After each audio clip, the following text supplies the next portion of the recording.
Now to the deadly storms in the south. Search and rescue operations continue following Wednesday's deadly tornadoes that caused such widespread devastation. At least 341 people were killed across 7 states, most of the fatalities in Alabama.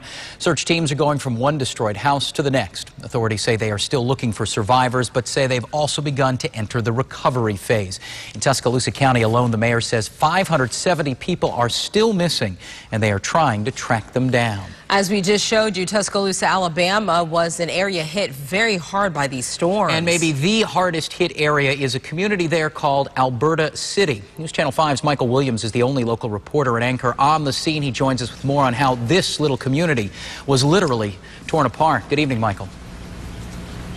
Good evening to you. I am in Tuscaloosa proper right now. Behind me, one of the countless homes and properties destroyed by the tornado. You saw the keep out sign, a reminder and warning to anybody who might have other thoughts. But if I could give you a bird's eye view, if we could all levitate about 300-400 feet above this scene or even higher, you'd see a path of destruction about a half mile to more than a mile wide in some spots and many miles long. And we went to one of those spots about 5 to 6 miles east of here today and saw what, relatively speaking, given all the damage here, was the worst of the worst in that tiny town of Alberta City.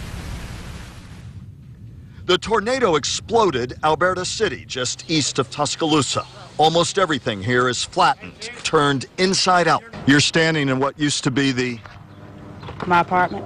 And this used to be the kitchen? This used to be the bathroom.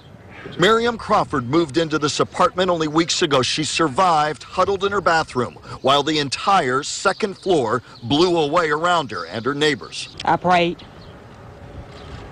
When I got stuck in the bathroom, that's the only way I had out. I just prayed. You stayed right in here? Right in here. And it started caving in on me like the bathroom ceiling started falling in. Jerome Perry lost his apartment too. He helped try to rescue a woman after the storm. When we tried to help people and we had to walk about 6 blocks to get up there to the substation where the police place was, and she was dead, that's when it really hit me that this was serious. Search and rescue teams continued their grim march through the tornado zone. They spray each place they've checked, a marker to tell others to move on.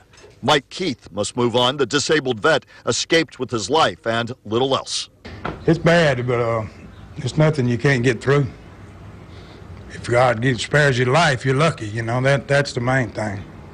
That's the way I see it. The National Guard is moving in. The volunteers are moving out across a ravaged landscape. They confront endless need, a humanitarian crisis, the Tuscaloosa mayor called it, that will test every resource and spirit in the months and years to come.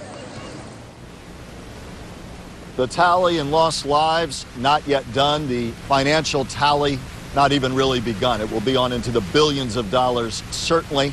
And a long, long road ahead here. Many years of rebuilding for this community. The big issue, the mayor of Tuscaloosa told me, is to begin to find temporary shelter for the thousands of people who will need it in the months and years to come. And the only thing that will hold this community up is its volunteer spirit. We saw a big outpouring of that this day, my photographer Cody Jackson and I, and we'll bring you that story of volunteer spirit tonight at 11. For now, reporting live from Tuscaloosa, Alabama, I'm Michael Williams, WPTV News Channel 5.